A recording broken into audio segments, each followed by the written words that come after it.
KGF star rakhi பாய் எளிமைக்கு பெயர் போனவர் தற்போது டாக்ஸிக் என்ற புதிய படத்தில் நடித்து வருகிறார். அப்போது படப்பிடிப்புக்காக உத்தரகன்னட மாவட்டத்தில் உள்ள சித்ரப்பூர் கோவிலுக்கு சென்றிருந்தார். உடன் பிரபல நடிகையும் யாஷின் மனைவியுமான ராதிகா பண்டிட்டும் வந்திருந்தார். இந்த சமயத்தில் யாஷ் அங்கிருந்த சிறிய கடையில் குச்சி மிட்டாய் வாங்கி சாப்பிட்டார். கடையின் அருகில் இருந்த பெஞ்சில் அவரின் மனைவி அமர்ந்திருந்தார். இந்த புகைப்படம் இணையத்தில் வைரலான நிலையில் யாஷ் வந்த வழியை மறக்கவில்லை என்று அவரின் ரசிகர்கள் கொண்டாடி வருகின்றனர்.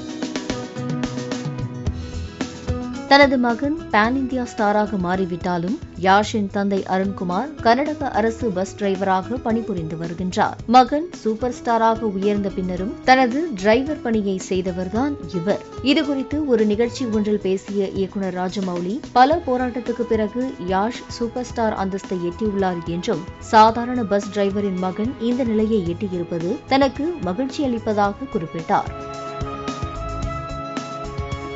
மேலும் மகன் சூப்பர் ஸ்டாராக மாறிய பிறகும் தந்தை தொடர்ந்து தன் பணியை செய்து வருவது தன்னை உண்மையில் ஆச்சரியப்பட வைப்பதாகவும் ராஜமௌலி தெரிவித்தது குறிப்பிடத்தக்கது.